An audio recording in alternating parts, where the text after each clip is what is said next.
Hello বন্ধুরা, নমস্কার। আমি রান্নাঘরের দীপালি চলে আসলাম রান্নাঘরে। এই যে দেখুন আজকের রেসিপি।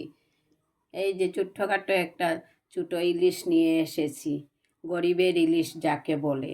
এই যে দেখুন ধুয়ে পরিষ্কার করে নিয়েছি। এখানে নিয়েছি অল্প কাঁচা লঙ্কা আর সর্ষে পেস্ট করে নিয়েছি। এই যে দেখুন বন্ধুরা, এই যে দেখুন পেস্ট করে নিয়েছি। এখন চুলায়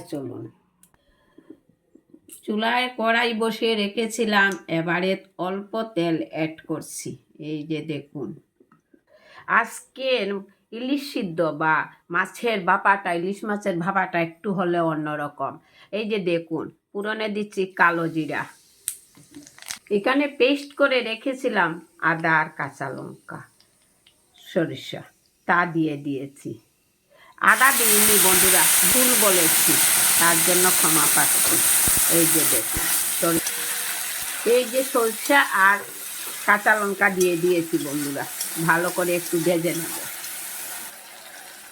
এবারে স্বাদ মতো বা পরিমাণ মতো নুন দিচ্ছি।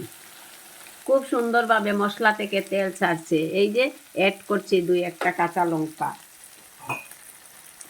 ভালোভাবে ভেজে নেব খুব সুন্দরভাবে।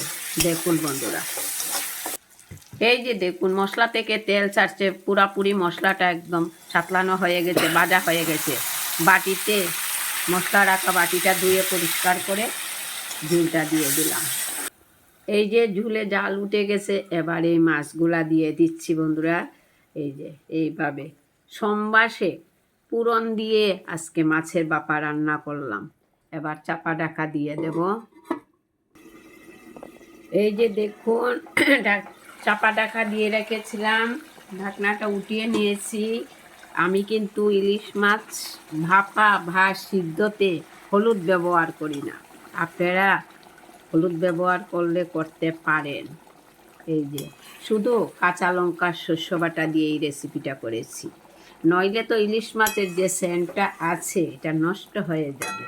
হলুদটা শুধু কালারের জন্যই দেওয়া বন্ধুরা। এবার হয়ে গেছে, নামিয়ে নেব। হয়েছে বন্ধুরা, এই যে দেখুন আমার এই ইলিশ ছোট্টখাট্টো একটা ইলিশের সিদ্ধ বা বাপা করেছি। ভালো লেগে থাকলে অবশ্যই লাইক কমেন্ট শেয়ার করে পাশে থাকবেন। ভালোবাসা দিচ্ছেন, ভালোবাসা দেবেন। নামিয়ে নিয়েছি বন্ধুরা। ভালো লেগে থাকলে অবশ্যই পাশে থাকবেন, লাইক কমেন্ট শেয়ার করতে ভুলবেন না। আমার এই ইলিশ মাছের ভাপা রেসিপিটা কেমন হয়েছে কমেন্টে লিখবে বন্ধুরা। সবাই ভালো থাকো, সুস্থ থাকো। আগামী ভিডিওতে অবশ্যই তোমাদের সঙ্গে আমার দেখা হবে। আরও একটা নতুন ভিডিও তোমাদেরকে উপহার দিতে চেষ্টা করব। সবাই শুভকামনা করি। আজ বিজয়া দশমী, বাসন্তী দশমী, তাই শুভেচ্ছা জানাচ্ছি, বড়দেরকে প্রণাম জানাচ্ছি। সবাই ভালো থাকো, সুস্থ থাকো। নমস্কার, এটুকু বলো। সবাই কেমন আছো বন্ধুরা? এই যে দেখুন আমার এই রেসিপিটা সবাই দেখুন।